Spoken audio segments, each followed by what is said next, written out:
इसलिए वो उस बिहेवियर को दर्शाते जाते हैं। इन स्पेशल नीड्स यानी कि जनरली चिल्ड्रन विद ऑटिज्म हम देखते हैं कि वो अपने बॉडी को रॉक करते हैं या फिर हैंड क्लैपिंग करते हैं या फिर आई ट्विचिंग करते हैं। ये भी नीड जो है, ये बिहेवियर जो है, वो एक नीड को सेटिस्फाई कर रहा है।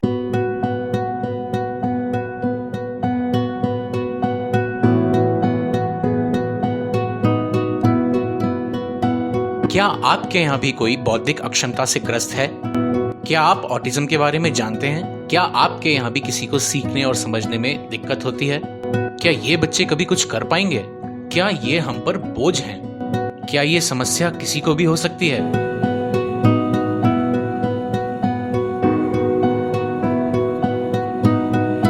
जानिए इन सभी सवालों के जवाब हमारे इस प्रयास, एक आउटरीच में। और इसीलिए स्कूल में भी जब आप देखते हैं, जब स्कूल के पहले कुछ महीने होते हैं या पहला साल होता है, तो बच्चे को अपने माता पिता से अलग नहीं होना होता है या सेफ एनवायरनमेंट से अनसेफ एनवायरनमेंट जो से शुरुआत में अनसेफ लगता है उसमें जाना नहीं है। इसलिए रोना चिल्लाना ये बहुत कॉमन है जब स्कूल शुरू होती है तब, राइट?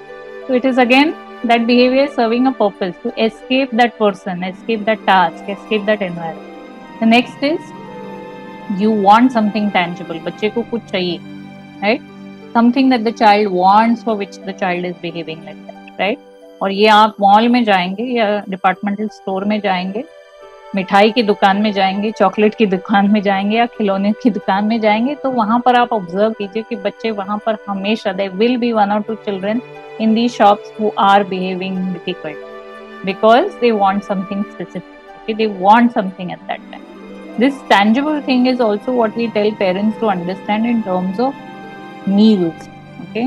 बहुत से बच्चे ऐसे होते हैं, हम देखते हैं उनके पेरेंट्स का जो टाइम टेबल होता है वो कभी शेड्यूल नहीं होता ठीक से।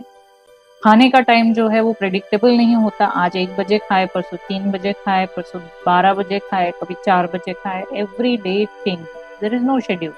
And these are the children also we see behaviourally sometimes very difficult because उनको जो जरूरत है वो एक्सप्रेस नहीं कर पाते, तो they become difficult in terms of behaviour. चिड़चिड़ शुरू हो जाती है, चिल्लाना शुरू हो जाते हैं, या फिर जो काम हम कर रहे हैं उसमें कोऑपरेट नहीं करना।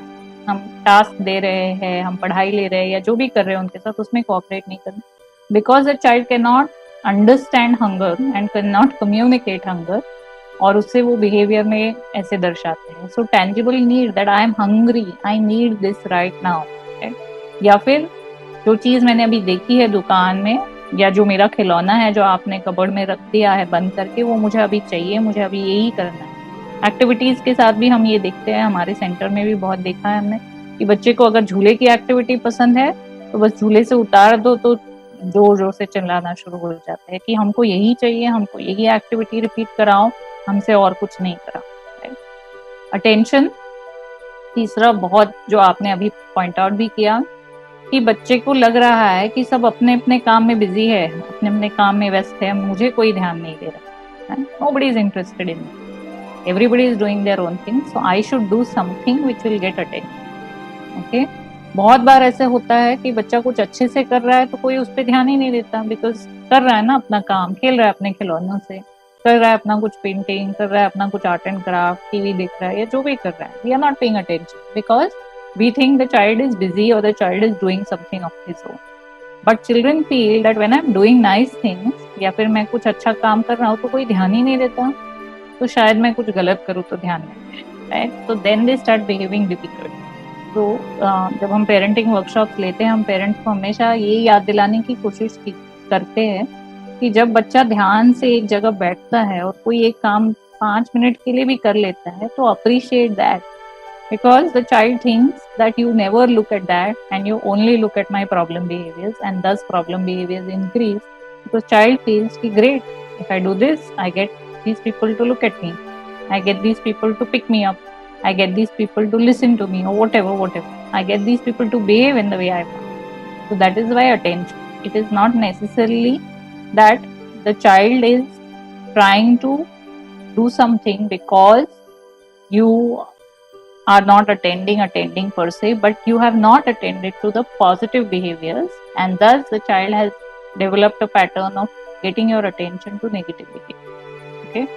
और ये हमने बहुत से जो अलग वातावरण के बच्चे हैं, जैसे फॉस्टर केयर सेटअप्स में रहते हैं, आश्रम में रहते हैं, इंस्टीट्यूशन में रहते हैं, उनमें भी बहुत देखा है, because they are the ones who deprived of attention a lot, क्योंकि उनके माता पिता ने शायद बहुत छोटी उम्र में उन्हें छोड़ दिया हो, या फिर ध्यान देने का टाइम ही नहीं रहा हो, या सिचुएशन नहीं रही है, तो उनमें ये डिफिकल्ट बिहेवियर्स बहुत रहते हैं। हम बहुत कोशिश करते हैं कि उनमें पॉजिटिव बिहेवियर्स लेके आए, ताकि our attention is directed to the positive behaviors and not the negative. And this is a way कि बच्चा अपना पावर जताने की कोशिश करता है। बच्चा नहीं चाहता कि I become the smallest person in this house. मैं सबसे छोटा हूँ तो शायद मेरी कोई सुनेगा नहीं, मैं सबसे छोटा हूँ तो मेरे पे कोई ताकत या पावर नहीं है, तो मैं अपनी पावर कैसे जता सकता हूँ? I will behave in a way which will get power in my hand. It means the moment I start screaming, shouting, crying, everybody gets to me. Right? दादा दादी, नाना नानी, पापा मम्मी, जो भी घर में है, सबका ध्यान मेरे ऊपर चला, and I become the centre of power in the house, right? तो इसलिए attention is something which is most of the time a behavior which satisfies the need for attention. We have to be able to understand what is the need. Is it escape? Is it a tangible need? Is it a need for attention? And the last is sensory, कि बच्चे को उस चीज से अच्छा लगता है। अभी ये ज्यादातर हम चिल्ड्रन जिनके डेवलपमेंटल कंसर्न्स होते हैं उनमें देखते हैं।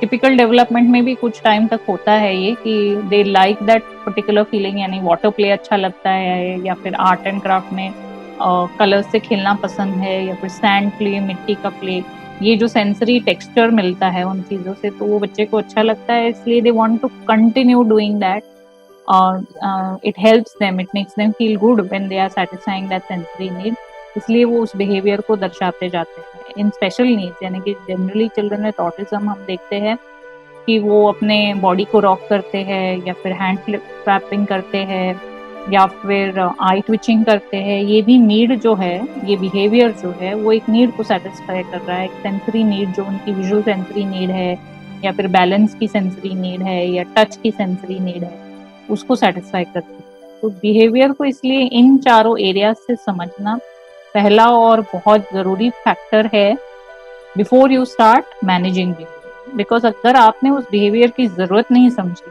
कि ये बिहेवियर कौन सी जरूरत को सेटिस्फाई करता है, देन यू आर ट्राइंग, जो आप उपाय सोच रहे हैं वो शायद सही डायरेक्शन में नहीं है, क्योंकि आप जो समझ रहे हैं वो एक्चुअली है ही नहीं। The child actually need something else. जैसे बच्चा भूखा है और आप उसे खिलौने दे रहे हैं, ये सोच के कि वो बोर हो गया है और उसे कोई खिला नहीं रहा है, इसलिए मैं खिलौने देके उसको सेटिस्फाई करूँ, right? But you have not understood that the need is actually of hunger, कि उसका खाने का समय है, उसे भूख लगी है, आप खिलौने से उसे सेटिस्फाई नहीं करा सकते। तो understanding the need is very very important. नींद आ रही है बच्चे को, और आप फिर उसको टीवी दिखा रहे हैं, आप उसको घुमाने लेके जा रहे हैं, या फिर आप उसको कहानी सुना रहे हैं, और you are trying to do something else to get the child behavior to change, but the child is actually tired and sleepy. Child cannot communicate that, so child is either crying or the child is screaming, whatever, but you have not understood the need. So if you understand what is the need, then you will be able to find the right measures of dealing with behavior. So very very important slide, and इसलिए मैंने बहुत धीरे धीरे explain किया है ये।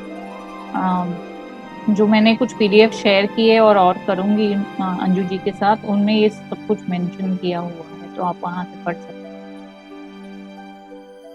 हैं। Behaviour में result from a combination of functions. अभी कभी कभी कॉम्बिनेशन भी हो जाता है कि सेंसरी नीड और टेंजिबल नीड एक साथ हो जाती है, या फिर अटेंशन नीड और सेंसरी नीड दोनों साथ में हो जाते हैं। Escape and sensory are often related to circumstances that are stressful और बोरिंग, राइट? यानी कि जो सिचुएशन में बच्चा जाना नहीं चाहता है या फिर बोर हो जाता है।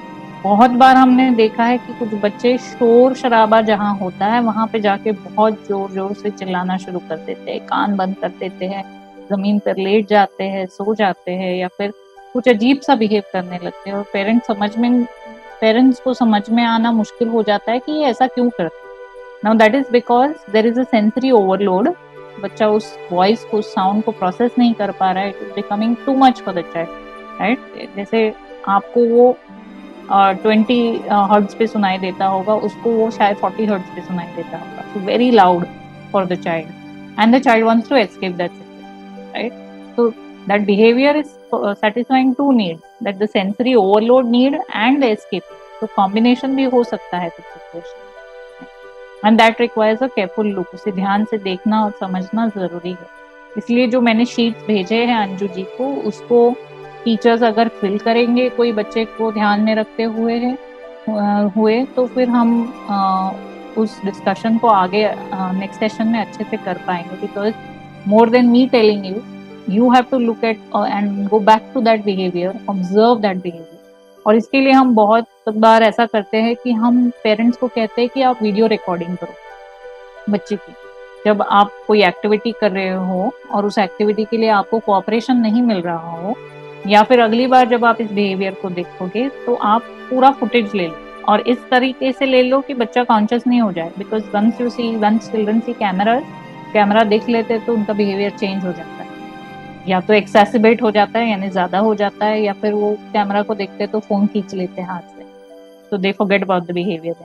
तो you have to be careful how you are shooting that behaviour. But हम पेरेंट्स को कहते हैं कि वो वीडियो, क्योंकि डिस्क्रिप्शन जो होता है पेरेंट्स का कभी कभी वो क्लियर नहीं होता है, जब हम उनको सवाल पूछते हैं they don't have the accurate answer, so we ask them to record that behavior so that then we can make an analysis कि what has happened in that situation। छोटे बच्चे जो होते हैं वो ज्यादातर मिसबिहेव क्यों करते हैं, तो जैसे आपने किसी ने कहा कि उस बिहेवियर को हमने रीइंफोर्स किया, means what we have done is actually we have rewarded that behaviour, कि जब उसने पिछली बार ऐसा किया था, जिद की थी चॉकलेट के लिए, जिद की थी खिलौने के लिए, तब हम उसे दुकान में ले गए और खिलौना दे दिया, right.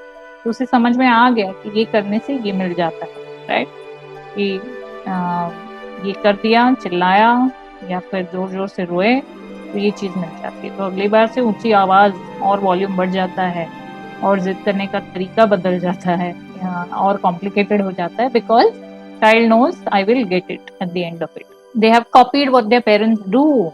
Now this is very important, कि उन्होंने देखा है कि उनके घर में ऐसा ही होता है, ओके। तो जो बड़े हैं, बुजुर्ग है या जो भी है, वो ऊंची आवाज में जब बात करते हैं तो घर के बाकी लोग सुनते, तो बच्चा भी सीख लेता है, ऊंची आवाज में बात करो तो काम हो जाता है। They start increasing their volume and we keep telling them don't talk in that volume, इतनी ऊंची आवाज में बात मत करो, मुझे सुनाई देता है, right. But they have seen the adults in the family do, so they are copying, they are like apes, monkey जैसा बिहेवियर करता है ना, वो आपको देखता है और उसी को बिहेवियर को मिरर जैसा कॉपी करता है। Children till a certain point of their life, 7-8 साल की उम्र तक वैसे ही रहते हैं, जो बड़ों को देखते हैं करते हुए वही कॉपी करते हैं। उन्होंने देखा है ऐसा करने से ऐसा होता है तो वो भी वही करते हैं, right. And this is completely like animal behaviour. अगर आपने एनिमल्स को ऑब्जर्व किया है, डॉल्फिन्स हो, एप्स हो, पिजन्स हो, रैट्स हो, जो भी एनिमल्स हैं, इनके एक्सपेरिमेंट्स भी आप अगर ऑनलाइन देखो, they copy, and human beings also do that, they copy. अगर बच्चे ने देखा है कि पत्थर मारने से आम गिर जाता है, मैंने देखा है मेरे बड़े भाई को करते हुए, मैंने देखा है मेरे पड़ोस के बच्चों को करते, तो मैं भी पत्थर मारूं, राइट। अभी चाहे वो नारियल का पेड़ हो या फिर कोई और पेड़ हो, तो जो फल दिखता है उसे पत्थर मारने से वो नीचे गिर जाता है, तो मैं भी कोशिश करूंगा। There is no reasoning, right? The brain has not matured to think of reason. The brain has only copied. And that is why हम पेरेंट्स से कहते हैं कि when you have a child in the house, आपका बच्चा है घर में, तो आपको हमेशा याद रखना है कि एक आईने जैसा है, वो आपको देखते जा रहा है। आप गुस्से को कैसे हैंडल करते हैं, आप डिफिकल्ट सिचुएशंस को कैसे हैंडल करते हैं, आप स्ट्रेस को कैसे हैंडल करते हैं, ये सब कुछ बच्चा देख के सीख रहा है। Without you having to teach, the child has already learned, because the child has learned to watch, right? And बचपन में when they don't have a lot of language, their biggest job is to keep watching people around, right? उनको देखना और देख के समझना कि ये ऐसा करते हैं तो मैं भी ऐसा कर सकता हूँ, राइट। हम पेरेंट्स को जब बताते हैं कि जो बच्चा दरवाजा पटक देता है, जोर से बंद करता है या फिर चीजें फेंकता है, इसे घर में बाकी के लोगों की गुस्से के बारे में आप बता, घर में जो बड़े हैं वो अपना गुस्सा कैसे दर्शाते हैं। We get at least one adult in the house who has this similar behaviour, When he or she is angry, he wants to bang vessels, or he has to hit the door hard, or he has to go and throw his books, whatever. तो बच्चे ने उसी को सीख लिया है या देख लिया। बहुत बार ऐसे भी होता है कि जिन बच्चों के साथ पूरा दिन रहते हैं, जैसे डे केयर सेंटर में हो या फिर खेल कूद के मैदान में हो, तो वहां पे कुछ सीख के आ जाते हैं और फिर सोचते हैं कि मैं यहाँ अपने घर में भी वैसा कर सकता। They are testing what their parents, whether their parents will enforce. बहुत बार बच्चे कोशिश भी करते हैं देखने के लिए कि ये करने से होता क्या, राइट? क्या मेरे ऊपर कोई रूल ला दिया जाएगा या फिर मेरे पेरेंट्स मुझे छोड़ देंगे, no? They are trying to see what you will do. तो हमने ये एक्सपेरिमेंट किया भी है बहुत बच्चों के साथ। हमने पेरेंट्स को कहा है कि जब आप मॉल जाते हैं और बच्चा जमीन पे लेट जाता है, तो आप 2 कदम आगे चलिए और ऐसा बिहेव कीजिए जैसे आपने देखा ही नहीं हो वो क्या कर रहा है, और आप अपने ही इसमें चले जा रहे हैं, and child is alone. Generally if the child doesn't have special needs, doesn't have any developmental major concern, the child understands that he is going to be alone. बच्चे को समझ में आ जाता है कि मैं अब अकेला हो जाऊंगा और शायद मैं खो जाऊंगा और मुझे यहाँ से कोई ले जाएगा, right? So the moment they see the parent walking away, they get up and they start running and they stop crying, they forget they're crying because fear is a bigger emotion, right? Then satisfying the need.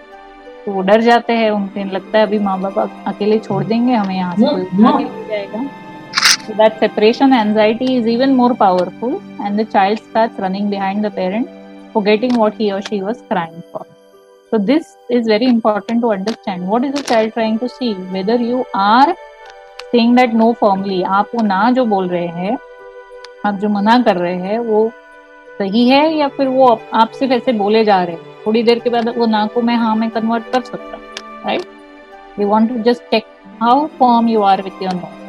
Children have a habit, एक चीज एक बार मांगेंगे, 2 बार मांगेंगे, शायद दिन में 10 बार भी बोले।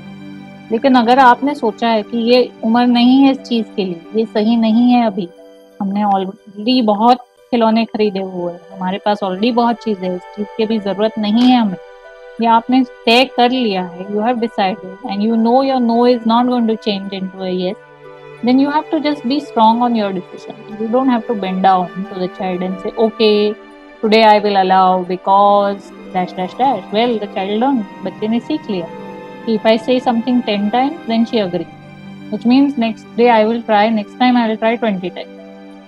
So you have laid a trap for yourself because your no was not a firm no. So enforcing rules means कि एक जो दायरा आप बना देते हैं, लिमिट जो आप सेट कर देते हैं, उसे याद रखना कि वो तोड़ना, आप अगर आप ही तोड़ना शुरू कर देंगे तो बच्चा सीख जाता है कि इस लिमिट को तोड़ना कोई डिफिकल्ट काम नहीं है। They are asserting themselves and they are independent, right? बच्चा तो सीख रहा है ना अपनी इंडिपेंडेंस को समझना, उसे अपने आप को समझना, अपनी ज़रूरतों को समझना, मैं लोगों पे कैसे इन्फ्लुएंस कर सकता हूँ ये समझना। The child is trying all this because it's a growing mind, उसका ब्रेन डेवलप हो रहा है, उसकी सोशल, जैसे हमने देखा था 5 एरियाज ऑफ डेवलपमेंट, उसमें सोशल इमोशनल डेवलपमेंट एक इम्पॉर्टेंट एरिया है। तो वो अपनी पर्सनालिटी को समझ रहा है, अपनी नीड्स को समझ रहा है, अपनी नीड्स को जताना समझ रहा है। तो it is trying everything, it is trying to learn कि how I can become independent, how I can become what I am. So he is or she is going to try things through behavior, and you have to understand that this is going to be there, but I have to learn how to deal with it, right? They are protecting themselves. Misbehaviour का सबसे बड़ा कारण कभी कभी ये भी होता है कि वो चिल्लाने से अपने आप को प्रोटेक्ट करते हैं। जैसे हम चिल्लाते हैं जोर से, ये नहीं करो, वो और जोर से चिल्लाते हैं, because they think when you scream you might do something dangerous, right?